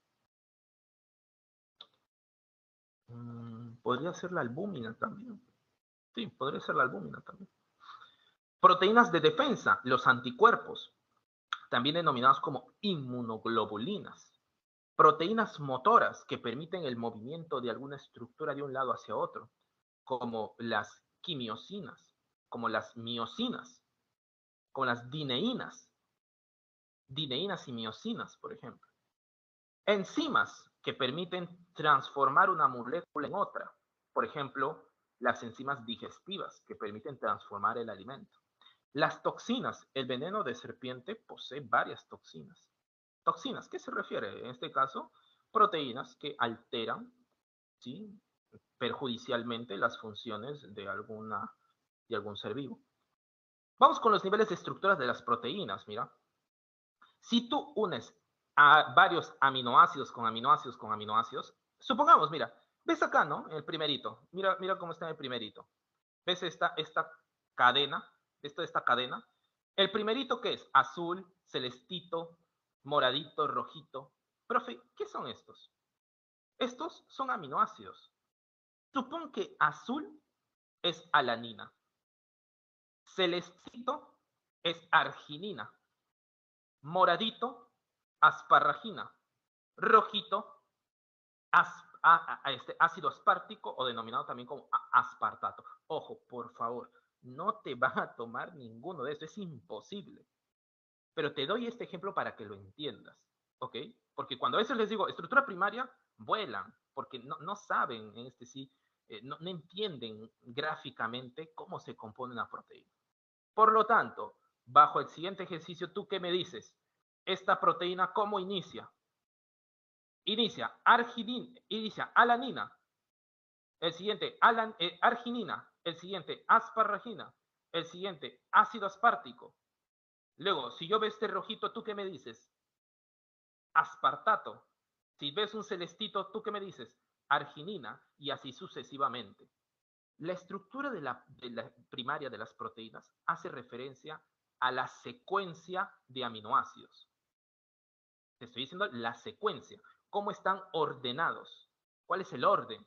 ¿Quién va a ver? En el primer aminoácido, ¿cuál es? La arginina. El segundo, ácido aspartico. En el tercero, digamos, tirosina. En el cuarto, histidina. En el quinto, histidina nuevamente. En el sexto, cisteína. Esto te está dando una secuencia. ¿Eso qué es? Estructura primaria de las proteínas. ¿Ok? Profe, pero una proteína ya pues, o sea, es una cadena, ¿no? De aminoácidos concatenados. Profe, pero, o sea, todas las proteínas se mantienen así como que lineal, como un collar que está así totalmente lineal. No. Cuando tú tienes un collarcito, por ejemplo, o el cable de tus audífonos, tú los puedes mantener totalmente así, ¿no? Lineales. Pero ¿qué sucede? Que por lo apurado lo colocas en tu mochila, pasa un día, lo sacas y todo está enredado.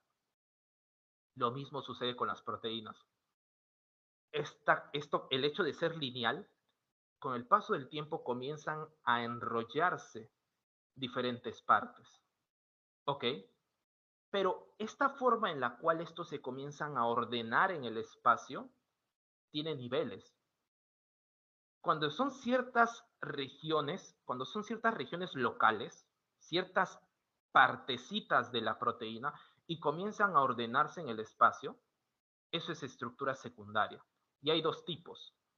Hélice alfa, que tiene así esta forma helicoidal, y hoja plisada. Si no lo encuentras como hoja plisada, también hoja beta. Y tiene esta forma. Zigzag, zigzag. Pero cuando tú consideras ya no a las partecitas cómo se ordenan en el espacio, sino cómo toda la proteína se organiza, se dispone en el espacio, toda, a eso se refiere como estructura terciaria. Y es la estructura terciaria que define la función de una proteína. Y el medio ambiente también, ¿ok? El lugar donde se encuentra también define su función. Porque tú puedes tener, mira, ya te has dado cuenta, ¿no? Que la secuencia de una proteína puede ser diversas. O sea, si tienes 20 aminoácidos, imagínate la cantidad de combinación que puedes hacer. Y luego el momento que comiencen a organizarse en el espacio, imagínate cuántas formas podrían tener. Por lo tanto, tienes millones de formas. Por lo tanto, millones de funciones. Por eso es que tu cuerpo está compuesto más de 20.000 proteínas con secuencias distintas. Por lo tanto, con estructuras terciarias distintas. Por lo tanto, con funciones distintas. ¿Por qué crees que la hemoglobina permite transportar oxígeno y la queratina no? Si ambos son proteínas. Es porque posee una secuencia distinta, por lo tanto una estructura terciaria distinta, por lo tanto una función distinta. ¿Ok? Vamos con la estructura cuaternaria. ¿Qué sucede? Es que a veces las proteínas pueden unirse con otras y funcionar unidas a otras. A eso se denomina como estructura cuaternaria. Una proteína formada por más de una cadena de aminoácidos, o sea, por más de una proteína. ¿Ok? Continuemos. Profe, ¿pero qué permite que una proteína se comience a disponer en el espacio? Pucha, profe, porque yo tengo mi collar, ¿no? Y se enrieda. Pero este collar, si lo vuelvo a colocar en mi mochila, luego aparece con otra forma. Pero si usted me está diciendo que la proteína, su función depende de su estructura, supongo que esta estructura tiene que mantenerse estable, pues, ¿no? Porque si se pierde, pierde su función. Exacto. Profe, y entonces debe haber fuerzas dentro de la proteína que permita que se mantenga su estructura, ¿sí o no? Exacto. ¿Y cuáles son? Las siguientes. Que lo vas a ver también en química. Enlace iónico. Interacciones hidrofóbicas, que son las partecitas de la proteína que rechazan al agua por su carácter hidrofóbico. Puentes disulfuro, que es mediado por átomos de azufre. Puentes de hidrógeno, que es un tipo de enlace no covalente, ¿verdad? Pero es relativamente fuerte. Todas esas fuercitas se suman y permiten mantener, ¿qué cosa? Estable la estructura y por lo tanto la función. Aparte de estas fuerzas también podemos encontrar las fuerzas de Van der Waals, ¿no? O incluso la dispersión de London, ¿no? ¿Listo? Continuamos. Ahora, profe, pero la estructura puede perder pero la proteína puede perder su estructura, sí. Y este proceso de pérdida de su estructura se denomina desnaturalización o también denaturación. ¿Ok? Pero si pierde su estructura, ¿qué significa? Que pierde su actividad biológica. ¿Qué quiere decir eso, profe? Actividad biológica. Su función. ¿Ok? Profe, ¿y cuáles serían las razones para que pierda ello? Cuando hay variaciones en el pH, en la temperatura, en la solubilidad, en la concentración de sales en su medio ambiente. Si se varía bruscamente estos parámetros del medio ambiente en la cual la proteína está sumergida, puede denaturarse. Profe, ¿y se puede renaturar? O sea, renaturalizar. ¿Puede volver a ser activa? ¿Puede recuperar su estructura? Sí. Ese proceso se llama renaturalización. Pero no todas las proteínas que se denaturan pueden renaturalizarse. Ojo. Profe, ¿cómo se podría renaturalizar una proteína? Regresando a las mismas condiciones de temperatura, de pH, de solubilidad, como en un inicio. ¿Ok? Y vamos a pasar con las últimas moléculas. Vamos a nuevamente a maximizar. Profe, los ácidos nucleicos. ¿Qué son? Son polímeros. ¿De qué? De nucleótidos. Profe, ¿un nucleótido de qué está compuesto? Un grupo fosfato, un azúcar y una base nitrogenada. Pero las bases nitrogenadas pueden ser de dos tipos. Las purinas. Yo siempre recuerdo hasta ahorita mi profesor Vivas, siempre me decía, ¿no? Acuérdate purinas como purinaj.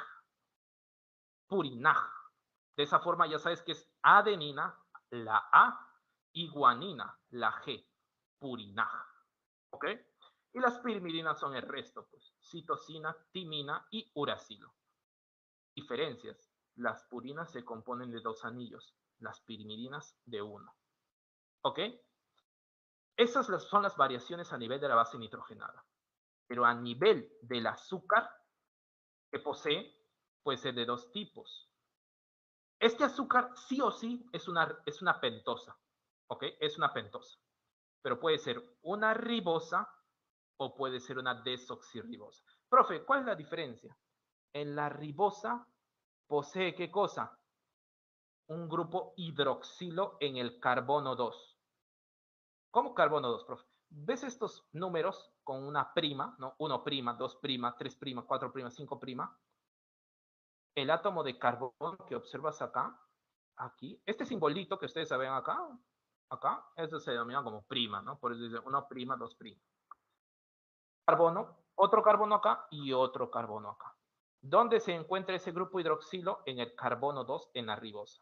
En cambio, el carbono 2 de la desoxirribosa posee un átomo de hidrógeno libre, ¿no? Profe, funciones de los ácidos nucleicos. conservar y expresar la información genética. Las instrucciones que dice tu manual genético. ¿Ok?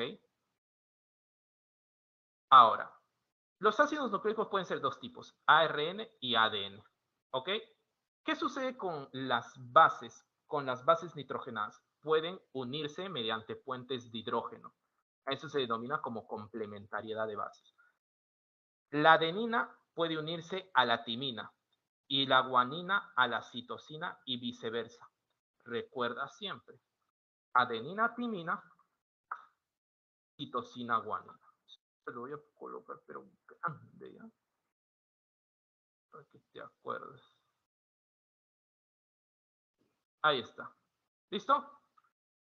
Ahí está. ¿Ves? Mira. Puentes de hidrógeno, mira. Enlazado. Mira cómo la adenina se une a la timina mediante puentes de hidrógeno. Mira. Citosina y guanina. Mira, la adenina y la timina se unen a través de 2 enlaces puente de hidrógeno. La guanina y la citosina, 3 enlaces puente de hidrógeno. Profe, pero si usted me dice polímeros de nucleótidos, ¿cómo se une un nucleótido con otro? A través de un enlace denominado fosfodiéster. ¿Listo? Profe, luego tenemos ARN y ADN, ¿ok? Ya me explicó sus componentes, pero ¿cuál es la diferencia? La mayoría de moléculas de ADN es bicatenario, o sea, se compone de 2 cadenas. Acá tenemos una y acá tenemos otra. Y la mayoría de ARNs son monocatenarios. Apunta, por favor, ¿ok? Bueno, diferencias por el número de cadenas. Número de cadenas. Disculpen que omita las tildes, pero es más que todo por términos de tiempo, ¿ok? Otra diferencia. En el ADN encontramos timina y en cambio en el ARN uracilo. Por lo tanto, otra diferencia es la composición de bases nitrogenadas. Profe, otra diferencia, la pentosa que los compone.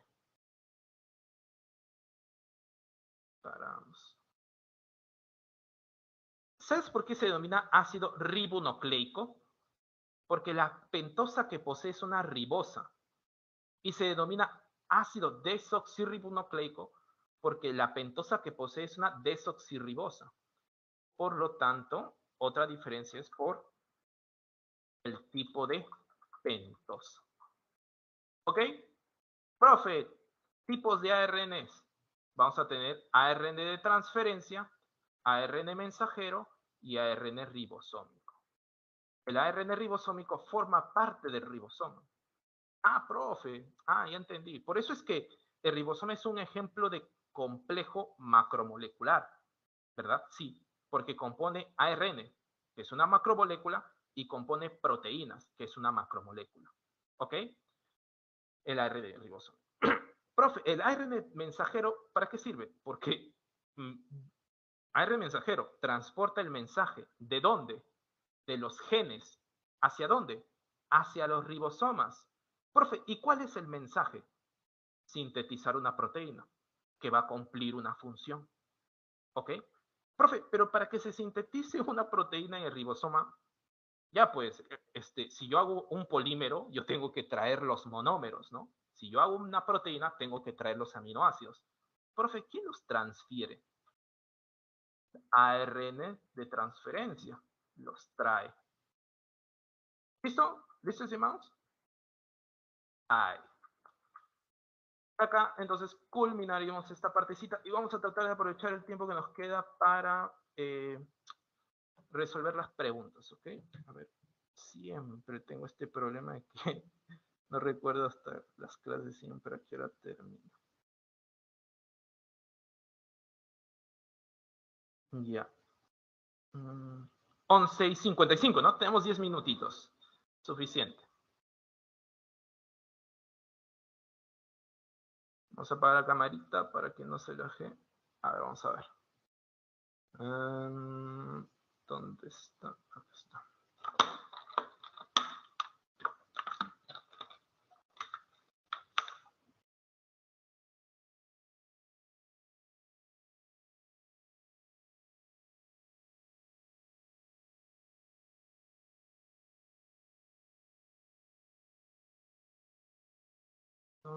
Vamos a ver.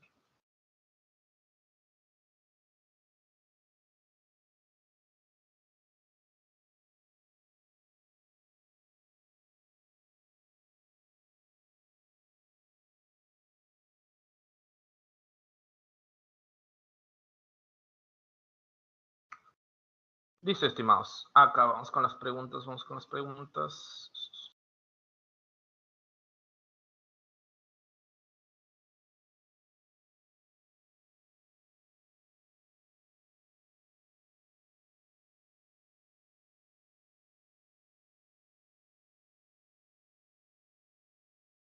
Listo, muchachos, continuamos. Vamos a las preguntas, vamos a las preguntas, vamos a las preguntas.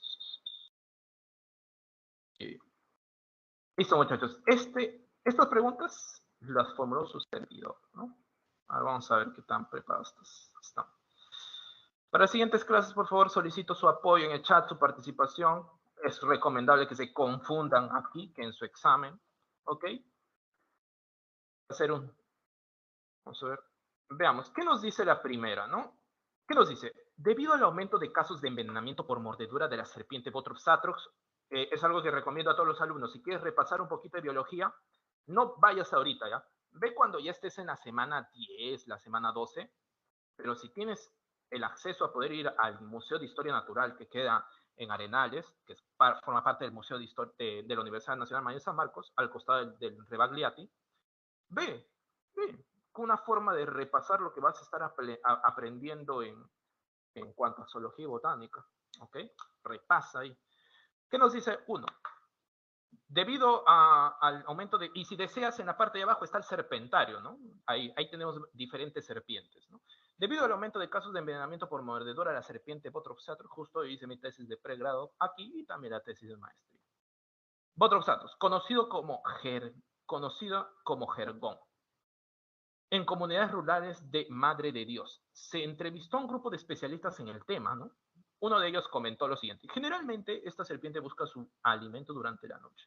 Se camuflan perfectamente con la hojarasca y pueden ser muy agresivas. En base a estas declaraciones, se puede inferir que, lógicamente, si estamos hablando del comportamiento, ¿quién sería? Lo más probable. Un etólogo, ¿no? Etología, comportamiento, ¿no? Siguiente, ¿qué nos dice?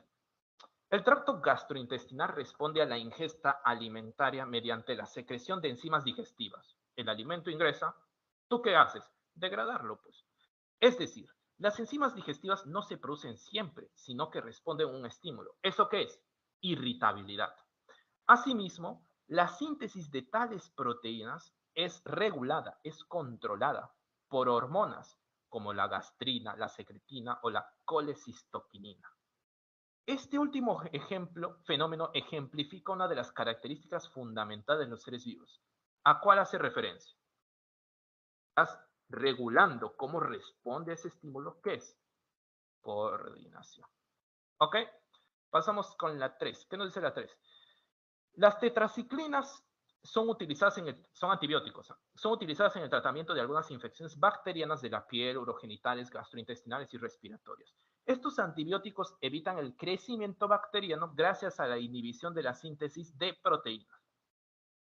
Entonces, ¿en qué nivel de organización se centrarían los primeros estudios para conocer directamente cómo funcionan, cómo actúan estos fármacos? Si yo te estoy hablando de síntesis de proteínas, ¿dónde ocurre eso? En los ribosomas. ¿Y el ribosoma qué nivel de organización es? Macromolecular. Porque está compuesto de ARN ribosómico y proteínas. ¿Ok? Continuamos. Vamos con la 4. ¿Qué nos dice la 4? A ver. Las cepas de Mycobacterium tuberculosis. Uy, no te la ges, no te la ges. Las cepas de Mycobacterium tuberculosis resistentes a antibióticos poseen una mayor cantidad de proteínas transmembranas, o sea, proteínas que se ubican en su membrana celular, que las cepas sensibles, o sea, que las cepas que sí mueren con el antibiótico.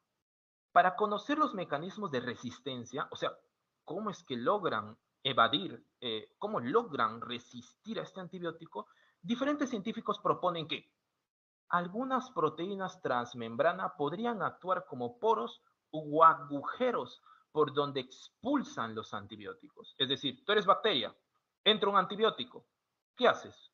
Utilizas una proteína de tu membrana que tiene forma de poro, de agujero, ¿y qué hace? ¡Pah! Lo bota. No eres bienvenido. ¡Pah! Lo bota. Por lo tanto, este último enunciado es un importante paso del método científico. ¿Cuál es? Yo te dije, la hipótesis es un supuesto que pretende explicar un fenómeno, pero utilizando ¿qué cosa? Datos previos. ¿Cuáles son los datos previos?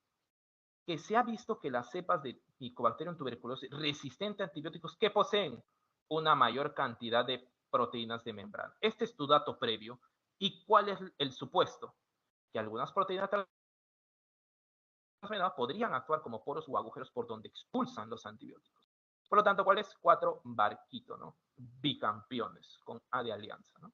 Vamos con la 5. La biología es una ciencia tan amplia que ha sido necesario dividirla en dominios o ramas para una mejor organización de su saber científico. Algunos de estos dominios son productos de la asociación con otras disciplinas. Con base a este último, ¿cuál es el dominio responsable del estudio de la flexión de las extremidades durante el andar de los vertebrados? ¿Cuál sería este? La flexión. ¿Se acuerdan lo que les comenté, no? La elasticidad. Que estarían evaluando justo la biofísica, ¿no? Vamos con la 6.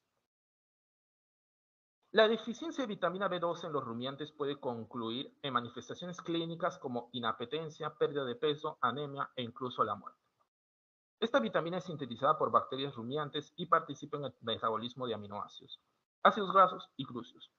Por ello, en la industria ganadera es indispensable que la nutrición mineral deba contener, y en su libro de la PRE está, en sus folletos está, que la síntesis de vitamina B12 necesita de ¿qué? Necesita de un oligoelemento. ¿Cuál viene a ser? El cobalto. ¿Ok? 6. La deficiencia de cobalto puede concluir en anemia perniciosa. No es muy común, pero podría llegar a concluir esto justo en el ganado vacuno. 7. Respecto a la termorregulación, los mamíferos, el temblor corporal en condiciones de frío es propio de ellos, ya que la continua contracción muscular permite la generación de calor. Contrariamente, en condiciones de calor, la sudoración es el principal mecanismo para controlar la temperatura corporal. ¿Qué propiedad del agua está directamente relacionada con este último mecanismo? ¿Qué pensabas? ¿Que te iba a dejar fácil?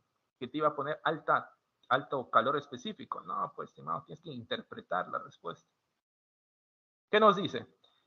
La liberación es gracias a la liberación o a la absorción de calor mediante la ruptura de enlaces de hidrógeno. ¿Verdad? 7, barquito, ¿ok? Vamos con la 8. ¿Qué nos dice la 8? Respecto a la función de los polisacáridos, más que la alternativa correcta. La D, ¿no? El almidón es el carbohidrato de reserva más abundante en hojas y frutos, ¿ok? No solamente en tubérculos, en raíces, sino también en hojas y frutos, ¿ok? Listo, estimados, nos queda un minuto, vamos a estar dictando las respuestas. ¿Qué dice 9? 9, casa, ¿ok? 9, casa. 10, alianza, ¿ok? 11, ¿ok? De esfuerzo. 11, esfuerzo. 12, casa. 12, casa. 13, alianza. 13, alianza. 14, casa. 14, casa. 15, esfuerzo. ¿Listo, estimados? Estamos culminando la clase de hoy. No se olviden repasar de forma balanceada, equilibrada. ¿Ok? No se enamoren tanto de ahorita de sus cursos. Estudien de forma equilibrada para dar su examen. ¿Ok? Nos vemos. Cuídense.